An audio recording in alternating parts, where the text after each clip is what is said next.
গত দুদিন আগে একটা ঘটনা বলি, নারায়ণগঞ্জের এক এমপির ছেলে, তার বিরুদ্ধে চাঁদাবাজির অভিযোগের কারণে তাকে পুলিশ তাকে ধরেছে, আটক করেছে ইয়ে থেকে, বসুন্ধরা থেকে আটক করে নারায়ণগঞ্জে নিয়ে গেছে। নারায়ণগঞ্জে নিয়ে এসে আবার ডিবি অফিসে নিয়ে আসছে, নিয়ে এসে তাকে জিজ্ঞাসাবাদ করছে। 12 ঘন্টা পর তাকে মৌচুলাকা দিয়ে ছেড়ে দেওয়া হয়েছে। ধরেন এই লোকটা বিএনপির যুবদলের একজন নেতা, এবং যুবদল এই ঘটনার পরে তাৎক্ষণিকভাবে তাকে যুবদল থেকে বহিষ্কার করছে। যুবদল যখন বহিষ্কার করে তখন বোঝা যায় যে ঘটনা অনেক আকাম কুকাম অনেক করছে উনি। এখন আপনার হাইপোথেটিক্যালি ধরেন এই লোকটা বিএনপি করে কিন্তু কোনো এমপির ছেলে না, তাহলে কি 12 ঘন্টার মধ্যে বচুলাকে দিয়ে তাকে ছাড়া হইতো? আবার ধরেন সে বিএনপিও করে না, সে জামাত করে, তাহলে কি তাকে এই কাজটা এইভাবে হইতো? অথবা ধরেন সে কোনো পার্টিই করে না কিন্তু মাস্তানি করে, তাহলে তাকে মুচুলাকে দিয়ে 12 ঘন্টার মধ্যে ছাড়া হইতো? আর যদি সে যুবলীগ করার লোক হইতো তাহলে কি হইতো? তাহলে আইন যদি এক একজনের জন্য এক এক রকম হয় তখন ওটাকে আর আইন বলা যায় না রে ভাই।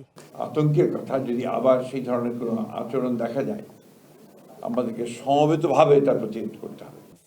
মির্জা ফখরুল ইসলাম আলমগীরের যে মূল কথা যে যদি গত সরকারের মতো কোনো ধরনের আচরণ এই সরকারের দেখেন, সেই ক্ষেত্রে সমবেতভাবে প্রতিবাদ করে সেটি প্রতিরোধ করার জন্য এক ধরনের আহ্বান জানিয়েছেন। ইতিবাচক বাস্তবতা আসলে কতটুকু দেখেন? না, ওনার এই আহ্বানটা তো ভালো, মানে উনি নিজের কথাই তো বললেন যে আমরা যদি কোনো ভুল করি তাহলে আপনারা প্রতিরোধ করবেন। তো আমার কথা হলো কি, উনি তো সরকারের একজন গুরুত্বপূর্ণ ব্যক্তি, ওনার দলেরও উনি একজন গুরুত্বপূর্ণ ব্যক্তি। তো ওনারা সে ধরনের কাজ করবেন এই ধরনের আশঙ্কা কি উনি ভাবছেন? ওনার মধ্যে কি সে ধরনের কোনো নমুনা উনি দেখতে পাচ্ছেন দলের মধ্যে যে হয়তো হতে পারে? কি ব্যাপারটা কি, উনি এই কথা হঠাৎ করে বললেন কেন? ভালো, এটা একদিক দিয়ে হয়তো মুখরোচক কথা, সবার হাততালি পাওয়া যাবে, পত্রিকাগুলি শিরোনাম করবে। যে দলের মহাসচিবই বলছেন যে আমরা যদি কিছু করি আপনারা আমাদেরকে প্রতিরোধ করবেন। ভাইরে একটা কথা বলি আমি, আমরা না খুব দুর্ভাগে যাচ্ছি বুঝছেন, এই প্রতিরোধ করতে করতে এই পর্যন্ত হয়ে গেল, প্রতিরোধের আর শেষটাই। তো আমরা তো এইটা কি এতদিন পরে আশা করতে পারি না যে এমন একটা সরকার আসবে, এই সরকার আমরা যা চাই, আমাদের যা প্রত্যাশা সেটাই বাস্তবায়ন করবে। প্রতিবার আমরা চাবো, পাবো না, প্রতিরোধ করব, আবার যুদ্ধ করব, আবার রক্ত দেব, আবার অর্জন করব। ওই অর্জন করতে যেয়ে যারা যারা মারা যাবে তাদেরকে আবার একটা অনুদান দেব, আবার একটা কোটা করব। কতদিন করবেন ভাই এটা? কতদিন? ওনারা বলেন যে আমরা চেষ্টা করব, আমরা ভুল করব না। তো ভুল করার প্রশ্ন উনি কথা বলেন কোথায়? আমি তো ভয় পাই যে উনি বলতে চাচ্ছেন যে আমার ওনারা কি আবার গুম করবেন, যে গুমের প্রতিরোধের আমাদেরকে দাঁড়াইতে বলতেছেন। ওনাদের কি গুম করার মতলব আছে নাকি ভাই? আমি তো বুঝি না ব্যাপারটা কিছু। তো এই যাই হোক, এগুলি মুখরোচক কথা বলেন, বাট আমার কথাটা হলো কি, যে জনগণের যে দাবিগুলো সেগুলো আপনি পূরণ করেন। এটা দাবিও বলবো না আমি, দাবি কেন করবো? আমাদের এটা প্রত্যাশা, এটা আমাদের পাওনা, তো সেগুলো আপনারা দেন। যারা গুম হয়ে গেছে এটা নিয়ে আলোচনা করেন, এটা নিয়ে তদন্ত করেন, কোথায় কি হলো খোঁজ। অনেকগুলি তো আপনি আটকে ফেলেছেন, তাদের কাছ থেকে খবর নেন কি অবস্থা, এবং যারা প্রকৃতই ক্ষতিগ্রস্ত তাদেরকে ক্ষতিপূরণ দেন। কিন্তু তাদের যদি মানে প্রতিষ্ঠিত হতে চায় তাদেরকে হেল্প করেন। মানে একটা রাষ্ট্রের কল্যাণ আর রাষ্ট্রের যা করা উচিত সেটা আপনি করেন। আপনারা তো আপনাদের এগুলি করার জন্যই তো আপনাদেরকে জনগণ পাঠাইছে ওখানে। তো আমি মনে করি ওনাদের করা উচিত, এবং কিছু কিছু যে করছে না আমি তাও বলছি না, কিন্তু হয়তো করছে, সতর্ক থাকেন, করেন। এবং এখানে দেখলাম যে আপনার জামাতের একজন সংসদ সদস্য, উনি তো কিছু দাবির কথা বললেন, উনিও তো দীর্ঘদিন গুম ছিলেন, তাই না? তো সেগুলি ওনাদের এই দাবিগুলো, এই ফিলিংসগুলো, এগুলো তো শেয়ার করতে হবে, এগুলো তো মানে অনার করতে হবে গভর্নমেন্ট। কিন্তু এর বাইরে আমি একটি প্রসঙ্গ একটু আনতে চাই, যে ধরেন যখন সরকারের দায়িত্বশীল কোনো মন্ত্রী প্রতিমন্ত্রী কোনো অনিয়ম দুর্নীতির সঙ্গে যুক্ত হয় এবং সেই খবর যখন প্রকাশিত হয়, তখন সেই সংবাদকর্মীর বিরুদ্ধে কিংবা সম্পাদকের বিরুদ্ধে মামলা দিয়ে গ্রেফতার করার ঘটনাও কিন্তু এই শুরুর 4 মাসে 2 মাস বা 3 মাসের মধ্যে আমরা দেখলাম।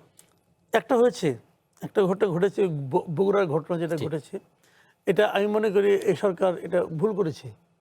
এটা আমি পার্সোনালি মনে করি যে এই সরকার ভুল করেছে। এবং মীর শাহ আলম অবশ্য বলার চেষ্টা করছেন যে উনি করেন নাই, উনি ওনার বিবৃতি দিয়েছেন। হ্যাঁ উনি করেন নাই, ওনার হয়ে অন্য কেউ করছে। ওনার হয়ে অন্য যে করছে তাকে কি উনি ডিজোন করেছেন?